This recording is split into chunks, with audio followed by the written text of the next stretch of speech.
between the Minister of Small and Medium-Sized Enterprises, Social Economy and the Handicrafts, Achille Basilikeng III, and the United States Ambassador to Cameroon, Christopher John Lamora, on prospects of projecting and ameliorating the sector in Cameroon.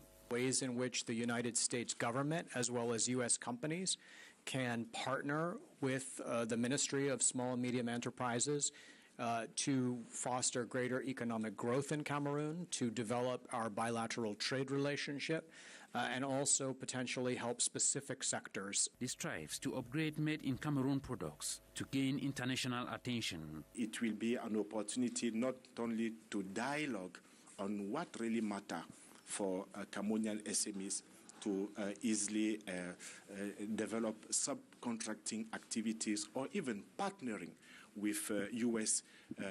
small businesses, large companies, but also ensure that the made in Cameroon becomes also a reality on the U.S. market.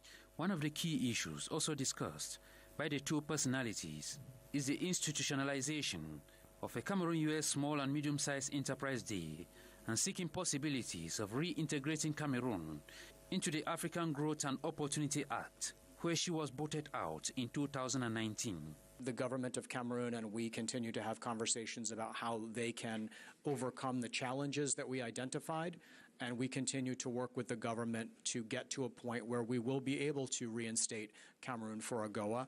I hope that that will be in the near future, but it's something that we continue to talk about. This gets towards strengthening bilateral relations between the two countries, boosting the support for handicraft villages in the development of ICTs in order to equally promote online sales. And one of the biggest conclave in Africa will take place in Arusha, Tanzania from August 29 to the 31st, 2022. This is the hard work of the African Rising for Peace and Justice to talk about the problems of Africa, which includes corruption, human rights, governance, as well as climate change. Kejang Harry Atembe with more.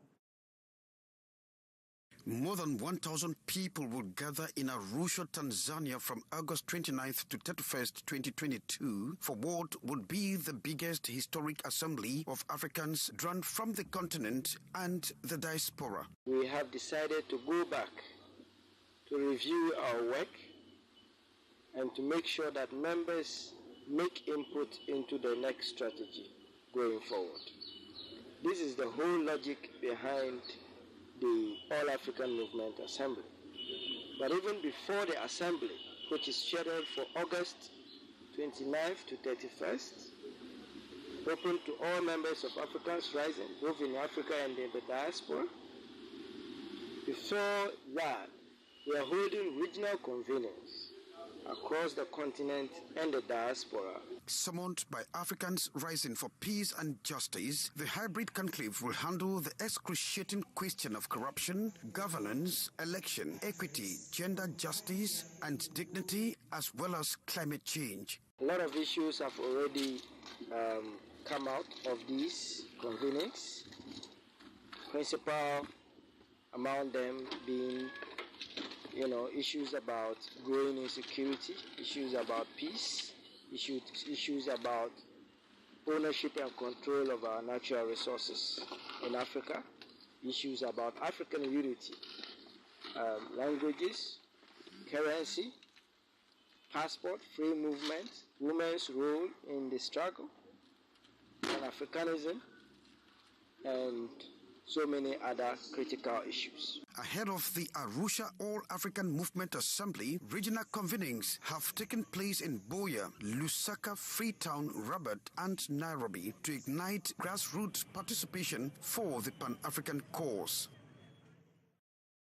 I will still talk about economy to see the announcement by the Bank of Central African States to inject new banknotes and coin into the banking system of the Central African sub-region has been received with mixed feelings. Others believe it is timely, while others say the central bank should be preoccupied with the value rather than the quality of the currency. More in that report.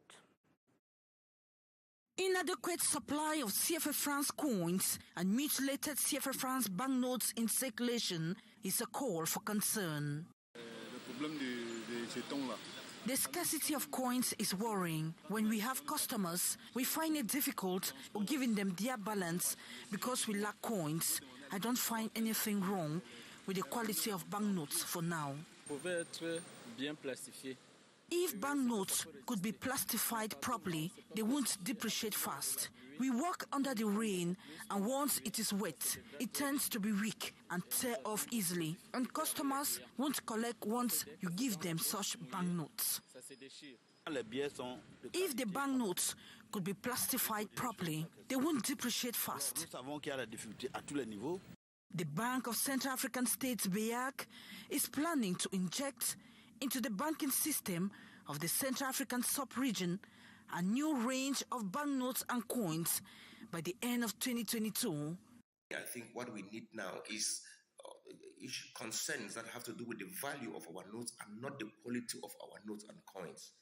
Well, it may be this time there may be some changes, like making them more portable, like printing 20,000 francs notes and maybe adding securities to it. But for me, that is not the key issue we need during this season.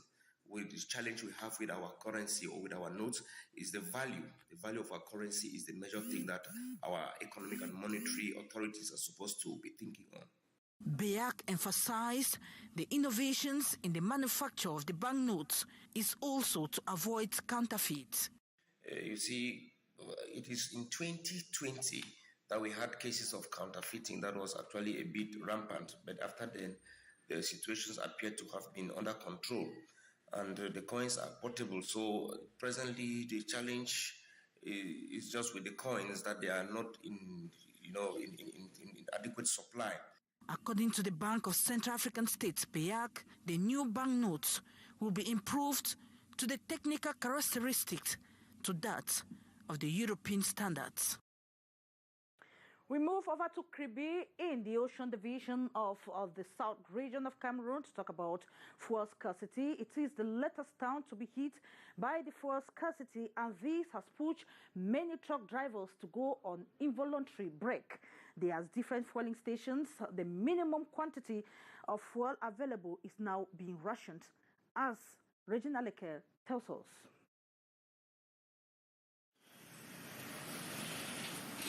A truck driver making a U-turn after failing to get gasoil at the station. We are in Cliquez, South region of Cameroon, a town that has become the latest to be hit by fuel scarcity. Truck drivers are stationed and cannot carry on their activities. It's been about 2 weeks. We have a problem of fuel. There's no gasoil. We have to work, but we can't because we don't have fuel. So we have just parked our trucks. We have been to some stations, but we were told there's no gasoil. What has given birth to some fishy practices. There are people who go about with tubes and containers trying to extract fuel from trucks that have been stationed. And all these desperate efforts is just because there's no fuel. Cliquez has now joined the likes of Yaoundé, Garoua, and Bolova as a new wave of fuel scarcity hits the town. The absence of gasoil is having a toll, not just on trucks and motorbike riders, but also on the economy of the town, as some production have been halted, while rationing has now become inevitable at fuel stations.